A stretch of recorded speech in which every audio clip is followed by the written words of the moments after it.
हैं। धर्मेंद्र प्रधान इस्तीफा देंगे या नहीं, सरकार इस पर जवाब देने के लिए कल तक का वक्त उन्होंने मांगा था। मतलब अब से 12, 15, 20 घंटों के बाद सरकार जब भी तीसरे दौर की बातचीत के लिए बुलाएगी प्रतिनिधियों को इनके, तो सरकार इस बात का जवाब देगी। तो गाड़ी अब वहीं जाकर के अटक गई है। तो ये बहुत सारी रेड लाइट तो पार कर ली है, एक ये अंतिम रेड लाइट बची है। अब ये रेड लाइट ग्रीन होगी तो कैसे होगी? धर्मेंद्र प्रधान जी के इस्तीफे से होगी। इस्तीफा नहीं होगा तो ये बत्ती लाल ही रहेगी। ये अब तय सरकार को करना। ठीक, हाँ सर, लेकिन इसमें अगर आप देखें तो सही मायने में जो रेड लाइट है वो सोनम वांगचुक का अनशन टूटना ही है। क्योंकि बाकी जो दोनों चीज़ें हैं, ऐसा नहीं था कि इन मसलों को लेकर कोई गतिरोध था। जैसे अगर ये कहा जाता है कि जंतर मंतर पर जिसने हिंसा की उसके खिलाफ सख्त कार्रवाई होगी, तो इसका मतलब ये नहीं कि शांतिपूर्ण तरीके से जो छात्र प्रोटेस्ट कर रहे थे उनको निशाना साधा जाएगा। ये पहले दिन से क्लैरिटी थी।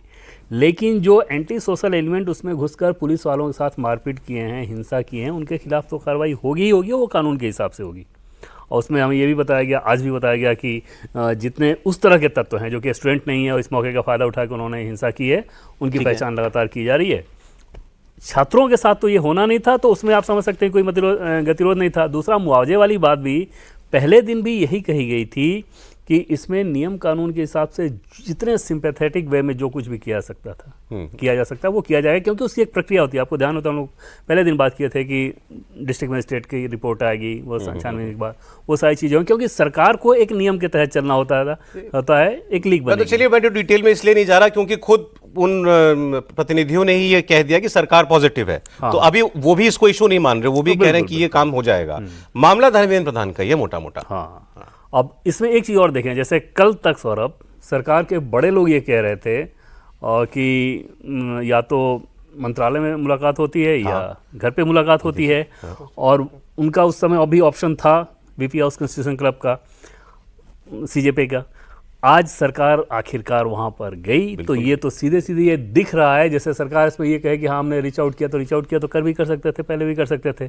तो कल तक ये बताना और फिर आज अगर आप वहाँ पर जा रहे हैं, तो इसका सीधा मतलब ये है कि सरकार को इस बात का एहसास है कि अगर ऐसा करने से भी आप इस प्रोटेस्ट को ख़त्म करा रहे हैं तो वो बेहतर होगा। और मुझे लगता है कि क्योंकि सोनम वांगचुक का अनशन खत्म हुआ, प्राइम मिनिस्टर की उस तरह की अपील, नया कानून लेकर आया जा रहा है, लीगल कानून, मतलब पहले पिछला जो कानून था उसी में संशोधन किया जा रहा है। तो उस कंडीशन में ये लगा होगा कि चलो कॉन्स्टिट्यूशन क्लब भी आखिर पार्लियामेंट की प्रॉपर्टी है, तो उस जगह पर भी अगर बैठक हो जा रही है तो कोई बात नहीं। और वो एक अच्छी चीज़ ही है कि अगर मैं तो मानता हूं सरकार ने अच्छा किया भाई, कोई बात नहीं। बच्चों का बात करना इंपॉर्टेंट था। हाँ, अच्छा, बैठाने का तरीका भी आप देखें तो बिल्कुल ऐसा नहीं था कि वो बच्चे कोई ज्ञापन, मतलब एकदम बराबरी के ऐसे ही बैठे हैं जैसे आप दोनों सामने और इधर मंत्री बैठे हैं, और दोनों मंत्री एकदम वैसे ही हैं, बहुत खुश मिजाज रहते हैं, उस तरीके से बातचीत भी वैसे ही रही है।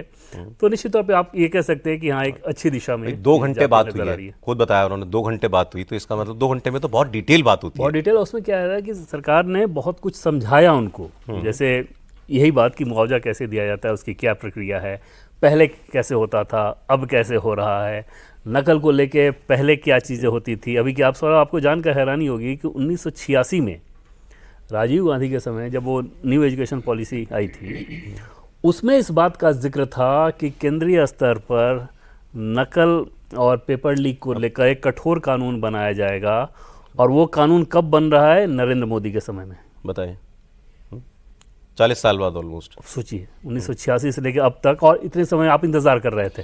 आपने मेरे पेपर का तो जवाब दिया ही नहीं। क्या होगा धर्मेंद्र प्रधान जी का? क्या सरकार को कल जवाब देना है उनको? देखिए, ये तो इनका सीजेपी वालों का कहना था। संभव है कि सरकार ने कुछ और कहा हो, कुछ और बात कही हो, क्योंकि सरकार की तरफ से ये नहीं कहा गया है कि 24 घंटे में इस्तीफा होगा कि नहीं होगा, इसके बारे में हम बातचीत करेंगे। और अभी तक आज जो बातचीत मेरी हुई है उसमें सरकार के सभी लेवल पर बार बार इसी बात को कहा जा रहा है कि हमें एक व्यवस्था मिली थी, उस व्यवस्था के तहत हमें सुधार करना था और हमने पेपर लीक, इस तरह की चीज़ों में बहुत सुधार किया है। आपके जवाब पे लास्ट लाइन आएगा, उसके पहले का बैकग्राउंड जो सरकार ने दिया है वो सुन लीजिए। ये बार बार एक लाइन में जानना चाह रहे हैं कि हाँ या ना बोलो। तो जो सरकार की तरफ से थोड़ा तर्क दिया गया उसमें यही कि जैसे एक उदाहरण दिया गया कि रेलवे में इस एक साल में ही 2,18,00,000 अभ्यर्थियों ने परीक्षा दी और वो परीक्षा ठीक तरीके से हुई। सरकार का ये कहना है कि तकरीबन 80-85% ऐसे एग्ज़ाम हैं जो कि ठीक तरीके से कराया गया है। एनटीए की ही बात कर रहे हैं तो IIT JEE का एग्ज़ाम जो कि 12 से 15 लाख उसमें अपीयरेंस होता है, वो एग्ज़ाम ठीक तरीके से हो जा रहा है। इसको लेकर जो समस्या आई है उसको भी हम ठीक कर देंगे। मतलब ये कि मंत्री के इस्तीफे को लेकर सरकार के भीतर आज तक जब हम लोग बातचीत कर रहे हैं उसमें कहीं कोई वो एक रीथिंक भी नजर नहीं आ रहा है। लेकिन जैसा कि पहले मैंने कहा कि कल यही बात ये कही जा रही थी न्यूट्रल प्लेस को लेकर, हाँ, उसमें बदलाव हुआ, बदल गई। तो अब अगर सरकार उस तरह से कुछ करे तो अभी तक ये कोई चर्चा नहीं सुन रहे आप कहीं भी कि भाई मंत्री हम इस्तीफे के बारे में कंसिडर भी कर रहे हैं? अभी तक नहीं सुन। ठीक है, तो ये हाँ, एक चीज़ और सौरभ, जैसे ये बताया गया कि जैसे सेक्रेटरी जो एजुकेशन मिनिस्ट्री के जो सेक्रेटरी हैं उनका तबादला किया गया है, विनीत जोशी, और वो संघ पृष्ठभूमि से बताया जाता है कि उस विचारधारा परिवार से किसी न किसी रूप में पारिवारिक तौर पर जुड़े रहे हैं, बावजूद इसके उन पर एक तरह से सख्त कार्रवाई की गई है। जी अच्छा, शिक्षा मंत्रालय का बड़ा बयान आया है इस व्यवस्था में सुधार के लिए। शिक्षा मंत्रालय रात 8 बजे एनटीए उसमें बहुत सारे सुधार 8 बजे बड़ा ऐलान करने जा रहा है।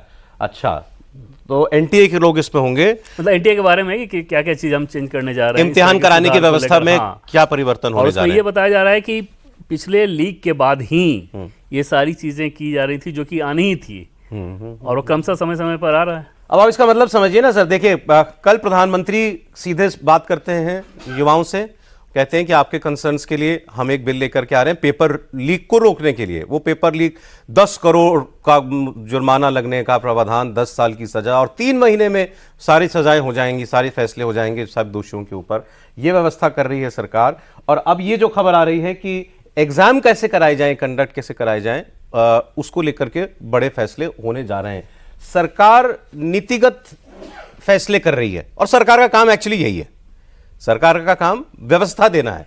तो वो सरकार कल से इस बात में बिल्कुल मिशन मोड में बता रही है कि हम जड़ पे काम कर रहे हैं, बीमारी की प्रॉब्लम जहां है हम उसको एड्रेस कर रहे हैं।